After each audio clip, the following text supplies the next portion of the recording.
Assalamualaikum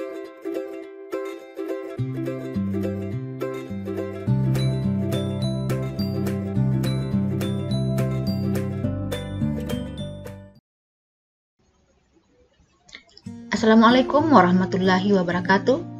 Selamat pagi anak-anakku yang hebat. Selamat pagi juga para orang tua luar biasa yang masih setia menemani anak belajar hari ini. Bertemu kembali, pada hari ini kita akan melanjutkan pelajaran kita masih pada tema 6, subtema 1, pembelajaran 4. Yang pertama, tentang menjelaskan isi teks eksplanasi menggunakan peta pikiran.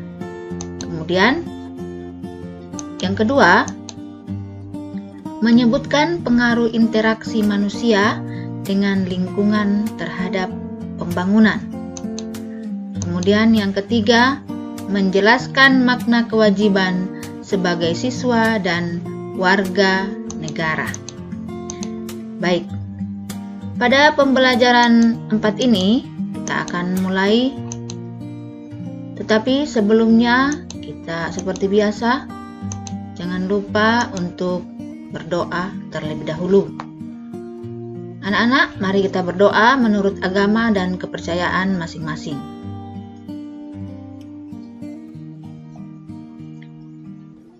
Terima kasih. Ya, kita akan mulai pelajaran kita tentang menjelaskan isi teks eksplanasi menggunakan peta pikiran. Pada pembelajaran sebelumnya, kalian sudah belajar tentang apa itu peta pikiran dan bagaimana hari ini kita akan belajar bagaimana kita menjelaskan isi teks eksplanasi menggunakan peta pikiran. Ya, konsep teks eksplanasi dapat dijelaskan dengan menggunakan peta pikiran.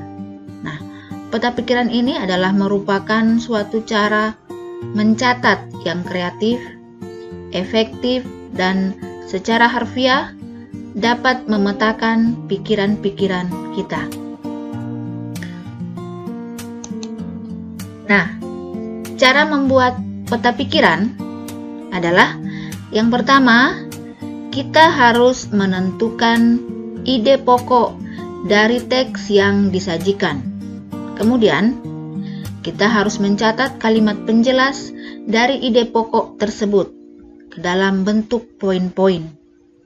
Nah, setelah itu, barulah kita dapat menuliskan ide pokok dan kalimat penjelas ke dalam suatu bagan peta pikiran. Nah, bagan peta pikiran itu misalnya seperti ini. Ketika kalian membaca sebuah teks itu ada judulnya, maka kalian akan membuat sebuah bagan. Kalian akan menuliskan judul dari teks tersebut. Setelah kalian menuliskan judul dari teks tersebut, maka kalian akan menuliskan kata kunci. Kata kunci, masih ingat apa itu kata kunci? Nah, kata kunci itu bisa kata kunci 1, paragraf 1, bisa paragraf 2 dan paragraf 3. Tergantung teks tersebut terdiri dari beberapa paragraf. Nah, misalnya, kalian membaca sebuah teks yang terdiri dari 3 buah paragraf. Maka, setelah kalian menuliskan judulnya, maka kalian akan menuliskan di bawah kata kunci paragraf 1. Setelah kalian membaca paragraf, maka kalian akan menemukan kata kunci. Kata kunci adalah kata yang sering diulang-ulang dari paragraf tersebut. Kemudian kalian akan mencari lagi kata kunci pada paragraf kedua dan seterusnya mencari kata kunci pada paragraf ketiga. Nah, setelah kalian mendapatkan ketiga kata kunci dari paragraf tersebut, maka kalian akan mencari lagi pokok pikiran. Nah, karena 3 paragraf berarti kalian harus mencari 3 pokok pikiran. Pokok pikiran paragraf 1, paragraf 2, dan paragraf 3. Itu semua dibuat dalam bentuk bagan. Ya, Kemudian, setelah mendapatkan pokok pikiran, maka kalian akan membuat kesimpulan. Kesimpulan itu dari kata kunci dan dari pokok pikiran paragraf.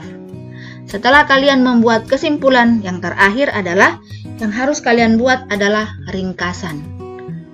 Ringkasan dari kesimpulan atau hasil akhir dari isi teks yang telah kalian baca tersebut. Oke, sampai di sini anak-anak bisa paham? Nanti kalian akan belajar di rumah dan nanti akan diberikan tugas untuk membuat bagan atau membuat peta pikiran. Oke? Nah, selanjutnya kita akan melanjutkan pelajaran kita tentang menyebutkan pengaruh interaksi manusia dengan lingkungan terhadap pembangunan. Pada pembelajaran sebelumnya, kalian sudah belajar contoh-contoh interaksi manusia. Contoh-contoh interaksi manusia itu bermacam-macam, tergantung dari profesi manusia tersebut. Misalnya, pada pelajaran yang lalu kita mempelajari tentang interaksi seorang petani, seorang nelayan. Nah, selain seorang nelayan, seorang petani, ada juga peternak, ada penambang, dan lain-lain. Nah, misalnya, pada pembelajaran 4 ini, kita melihat di sini ada interaksi antara petani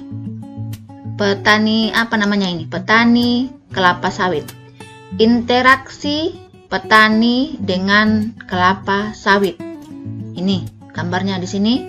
Buah kelapa sawit yang sudah dipanen akan dikirim ke perusahaan minyak goreng. Ini adalah interaksi petani dengan kelapa sawitnya. Nah,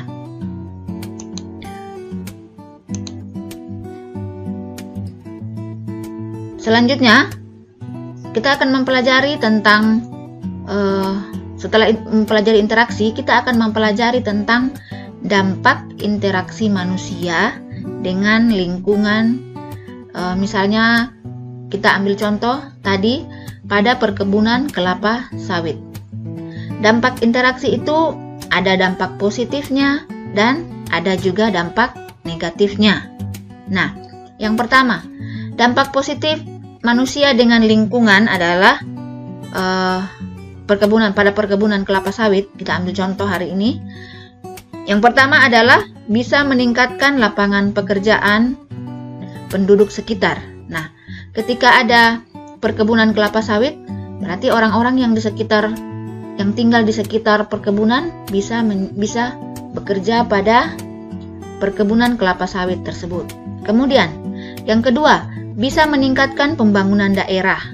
Nah, misalnya bisa dibangun akses jalan raya. Nah, ketika ada jalan raya, maka transportasi bisa lancar. Hasil dari kelapa sawit gampang untuk dipasarkan. Kemudian yang ketiga, pendapatan penduduk semakin meningkat. Nah, ketika masyarakat di sekitar situ bekerja, otomatis mereka akan mendapatkan gaji. Mereka akan mendapatkan hasil dari bekerja di kelapa sawit tersebut dan bisa memenuhi kebutuhan mereka. Nah, kemudian yang terakhir adalah akan dibangunnya sarana dan prasarana. Karena sudah ada perkebunan, maka akan dibangun sarana dan prasarana yang lain. Tetapi, selain ada dampak positif, maka akan ada juga dampak negatifnya. Yaitu misalnya, berkurangnya keanekaragaman hayati karena hanya dibudidayakan tanaman kelapa sawit saja. Nah, maksudnya di situ tanaman yang lain akan kurang karena tanaman yang ditanam adalah hanya tanaman kelapa sawit saja. Nah, selanjutnya lagi adalah akan berkurangnya habitat dan hewan asli penghuni hutan yang dibuka untuk perkebunan. Ketika perkebunan dibuka, otomatis hewan-hewan yang ada di dalam hutan tersebut akan meninggalkan hutan tersebut. Nah, kemudian yang terakhir adalah berkurangnya sumber daya air. Nah, anak-anak sampai di sini bisa paham? Bisa ya? Ya. Nah, yang terakhir pada pembelajaran 4 kita akan belajar tentang menjelaskan makna kewajiban sebagai siswa dan sebagai warga negara. Ya, pada pembelajaran yang lalu kita sudah belajar tentang hak. Nah, pada pembelajaran kali ini kita akan belajar tentang kewajiban. Nah, kewajiban itu adalah hal-hal yang harus dilakukan. Sedangkan hak adalah, kalau hak adalah segala sesuatu yang harus diterima atau didapatkan. Kalau kewajiban adalah segala hal-hal yang harus dilakukan. Jika kita tidak melaksanakan kewajiban kita, maka kita akan mendapatkan peringatan atau sanksi atau hukuman. Nah, kewajiban dan hak itu selalu berdampingan. Artinya, ketika kita akan mendapatkan hak ketika kewajiban kita selesai dilakukan. Nah, sebaiknya mendahulukan kewajiban sebelum hak. Jadi, kita harus melakukan hak dan kewajiban dengan seimbang. Maka akan tercipta kehidupan yang aman, tertib, dan damai. Jika kita hanya ingin mendapatkan hak tetapi tidak melaksanakan kewajiban, maka tidak akan aman dan damai. Nah, selanjutnya, berikut adalah contoh kewajiban siswa di sekolah serta hak yang akan diperoleh. Ketika ada kewajiban, maka akan ada hak. Misalnya, contoh yang pertama, kewajibannya adalah membuang sampah ke tempat sampah. Nah, setelah kalian sudah membuang sampah ke tempat sampah, maka hak yang kalian dapatkan adalah lingkungan sekolah menjadi bersih. Nah, yang kedua, mengerjakan tugas dengan sungguh-sungguh. Ketika kalian mengerjakan tugas dengan bersungguh-sungguh, hasilnya akan baik. Maka, hak yang kalian dapatkan adalah mendapatkan nilai yang bagus atau nilai yang baik. Kemudian yang ketiga, mendengarkan pendapat teman saat melakukan diskusi. Nah, ketika kita melakukan diskusi, maka kita harus mendengarkan pendapat teman. Nah, tidak saling berbicara, tidak ada yang mendengarkan, semuanya berbicara. Kalau semuanya berbicara, maka tidak ada yang mendengar. Nah, ketika kita bisa mendengarkan pendapat teman, maka hak yang kalian dapat adalah diskusi akan tenang. Jadi diskusi itu akan berjalan dengan tenang dan permasalahan dalam diskusi akan cepat terselesaikan. Kemudian, selanjutnya, melaksanakan piket sesuai jadwal. Nah, di sini maksudnya nanti ketika kalian sekolah, kalian akan mendapatkan tugas piket. Yaitu tugas piket membersihkan kelas. Ketika kalian sudah melaksanakan piket sesuai dengan jadwal setiap hari dengan orang yang berbeda dari Senin sampai Sabtu, maka hak yang kalian dapatkan adalah ruang kelas akan selalu bersih dan nyaman. Kemudian, yang terakhir, yang kelima, kewajibannya adalah bertanya kepada guru dengan santun. Jadi, ketika kalian bertanya kepada guru, bertanyalah dengan santun, bertanyalah dengan sopan. Oke? Nah, ketika kalian sudah bertanya dengan sopan, dengan santun kepada guru, maka kalian berhak mendapatkan jawaban dari pertanyaan yang kalian tanyakan kepada guru kalian. Nah, selain sebagai siswa, kalian juga memiliki kewajiban sebagai warga negara. Jadi, yang tadi itu adalah kewajiban sebagai siswa. hak dan kewajiban sebagai siswa. Nah, sekarang kita akan membahas tentang kewajiban warga negara. Kewajiban sebagai warga negara. Kewajiban warga negara dapat dilakukan dengan mentaati aturan. Nah, selain mentaati aturan, ada beberapa kewajiban yang harus kalian lakukan sebagai warga negara. Misalnya, yang pertama, kalian harus mentaati peraturan lalu lintas. Ketika kalian naik motor, ya untuk saat ini kalian belum bisa mengendarai motor sendiri, masih dengan orang tua. Nah, saat kalian mengendarai kendaraan bermotor, maka kalian harus mentaati peraturan lalu lintas. Misalnya, lalu lintas ketika lampu merah.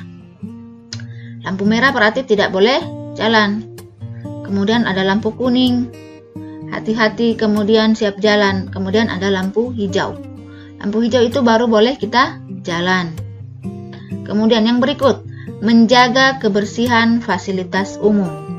Misalnya, ketika kalian memakai WC umum, maka kalian tidak boleh menggunakannya dengan secara sembarangan saja. Atau kalian membuang sampah tidak pada tempat sampah, sehingga lingkungan di sekitar situ, misalnya tempat ibadah, menjadi kotor. Kemudian selanjutnya, mendengar pendapat orang lain saat musyawarah. Nah, saat kita bermusyawarah, maka kita harus mendengarkan pendapat orang lain. Kemudian, berikutnya, kita harus membayar pajak dengan tepat waktu. Nah, kali ini kalian belum membayar pajak. Yang membayar pajak itu adalah orang tua kalian. Pajak itu ada pajak penghasilan, ada pajak bangunan, dan pajak yang lain. Dan itu harus dibayar dengan sesuai, harus tepat waktu. Kemudian, yang terakhir adalah kita harus menghormati pemeluk agama lain yang sedang beribadah. Jadi, ketika ada orang yang sedang melakukan ibadah, maka kita harus menghormati, walaupun kita berbeda agama. Karena kita harus selalu menjaga yang namanya toleransi beragama. Oke, sampai di sini anak-anak bisa paham? Nah, pelajaran hari ini cukup sampai di sini. Kita akan bertemu kembali pada pembelajaran 5 besok. Jadi hari ini cukup sampai di sini. Jangan lupa sebelum kita akhiri, kita berdoa sesuai agama dan kepercayaan kita masing-masing.